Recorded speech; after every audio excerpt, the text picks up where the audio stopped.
Welcome to Forensic Friday, where I tell you one true crime case that was solved using forensic science, all while doing, that's right, my makeup. Today's video will be featuring the e.l.f. Bite Size Shadow Palette. I kind of want to do like this alien green eye look, so I'm thinking to go in with this palette right here. This is called the Hot Jalapeno palette. All of the other products I'm using will be linked in the description below. This all takes place near the New Jersey Turnpike in 1991, when two city workers came across what they thought was just a really heavy bin of trash. So they decided to look inside of the bags because what could be making this bin so heavy? Initially, they thought that it may be like a pumpkin or something, but it was something else.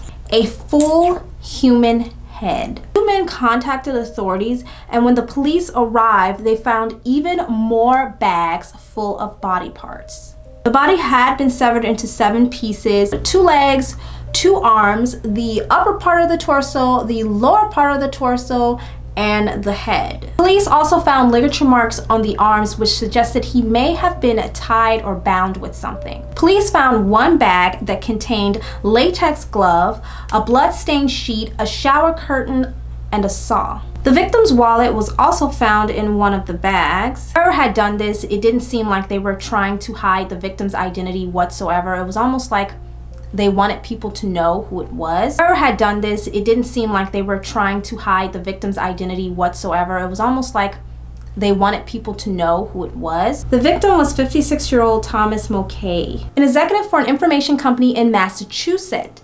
He was actually in New York on business. He seemed like the average guy. He had been married for 33 years. He had 4 children, most of whom were adults or young adults. Coroners revealed that Thomas had been stabbed to death and dismembered with a saw. The body parts, as well as the bags they had been found in, were washed. They had been washed before being dumped. So not only did the perpetrator wash the body parts, but he also washed the plastic trash bags that he put the body parts in. Interesting. Experts theorized that the washing of the bodies suggested the removal of evidence and that there was some sort of intimate aspect to this whole thing. A way of keeping the body close to them, kind of erotic, the taking care of a victim. Thomas's wife shared some personal information with police that she felt might be very important to the case. She said that somewhere throughout their marriage, Thomas had started to experiment with homosexual relations. So detectives tracked Thomas's ATM transaction activity, and they found that his last transaction was made at an ATM around 11:15 p.m. It was 2 nights before his body was found, and he withdrew $200. Wow, the pigmentation on these, I swear. Police tried to check the security camera, but it had been down the night before, so they couldn't get any pictures from it. They had no evidence that Thomas had actually returned to the hotel room that night.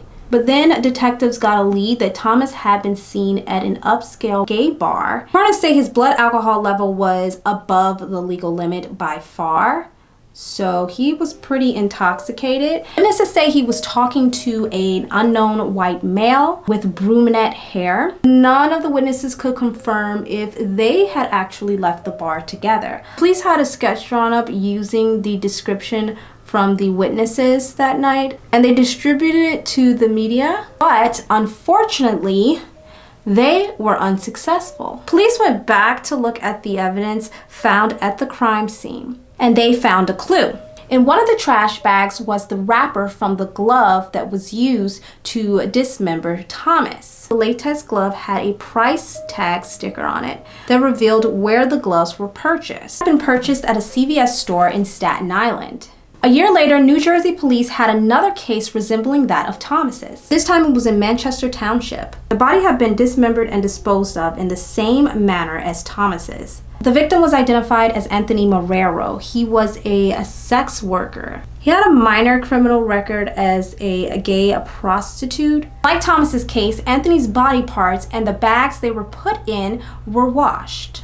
He also had ligature marks as well on his wrist. But again, police found no prints, no DNA evidence whatsoever to lead them to any suspects. Police were starting to question if this was the work of a serial killer. The autopsy for both the victims revealed that the cuts on the body was disarticulated. This meant that instead of cutting directly through the bone, their joints were pulled apart and they were sliced in between. This made it a lot easier for the perpetrator to cut through the cartilage. The peculiar way in which the bodies were dismembered led investigators to believe that whoever had done this had some prior medical knowledge or experience. This was a big clue for investigators. One of the bags that Anthony's body was found in, it had the words President's Choice on it. Police found only 2 stores that sold those bags. Eventually, they were able to narrow it down to a store in Staten Island. That store was close to the CVS where the latex gloves were found on Thomas McCade's body. Using a process called super glue fuming, forensic scientists were able to lift 2 fingerprints and a partial palm print from the bags. Once detectives got the prints, they entered it into a database for known criminals,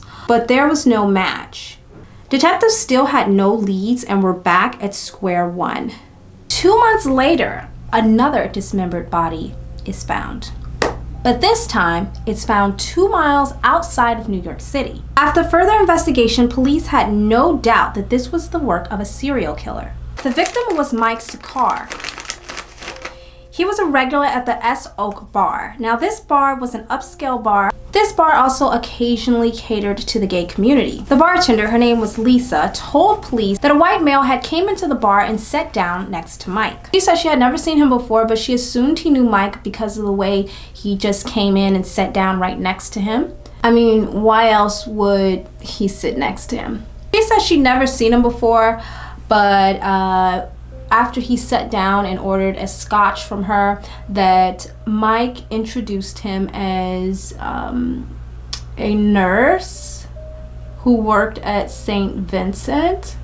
When she left the bar, they were still there. She didn't think anything of it. Again, no one could confirm that the 2 men actually left together. Lisa couldn't really remember his name, but she could tell police what he looked like. Investigators created a composite based off of the description that Lisa gave them. Investigators interviewed workers at St. Vincent Hospital, and they identified 38-year-old male named Mark Staten. Not only did he look like Lisa's composite, but he also lived in Staten Island, near the 2 stores where the latex gloves were purchased and the President's Choice bags were sold.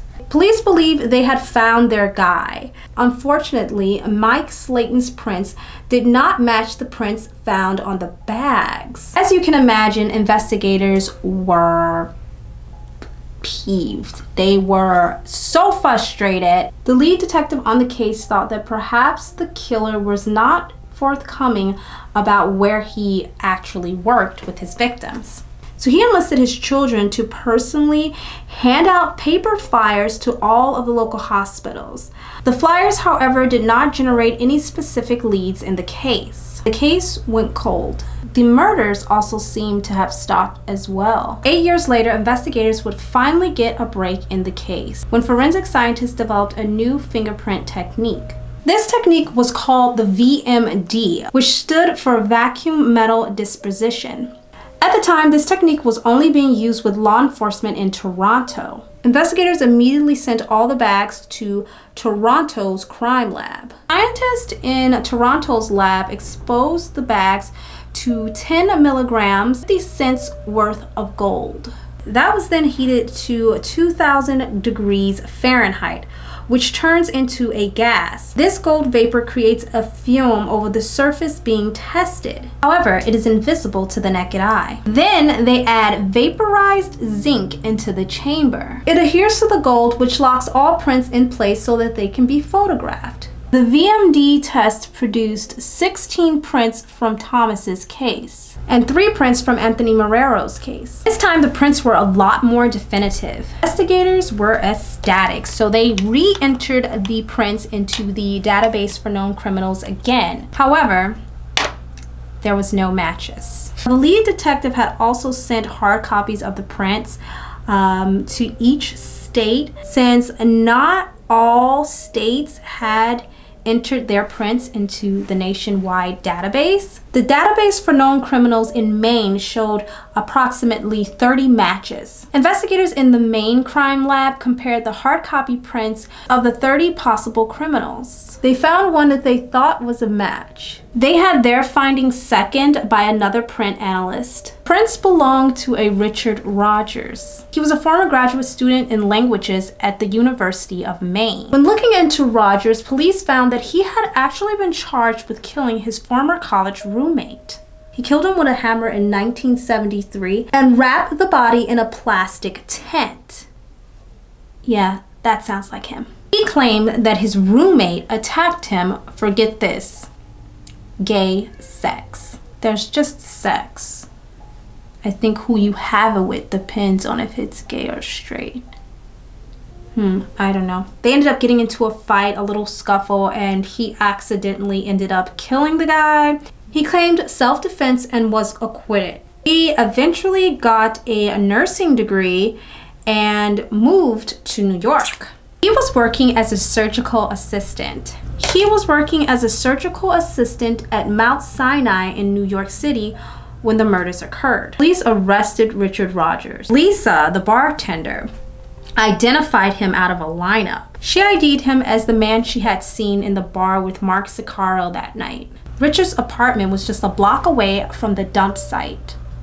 Detectives searched his apartment. They found an array of horror films surrounded around dismemberment. There was a Bible with marked passages about beheadings and dismemberment. They also found a vial of prescription drugs used as sedatives. Prosecutors believe that Rogers targeted men in gay bars that was heavily intoxicated. When they weren't looking, slipped the drug into their drink. Once he got them back to his home, he attacked them with a knife, stabbing them before dragging them back to the bathtub to dismember the body. Thanks to forensic science and some good police work, November 2000, Richard was tried and convicted of 2 of the murders. He was sentenced to 2 life terms and 65 years in prison. What do you guys think about this case? Please let me know in the comments down below. I will see you guys next week with another Forensic Friday episode. Bye. This look is like, it's everything right now. It is literally everything.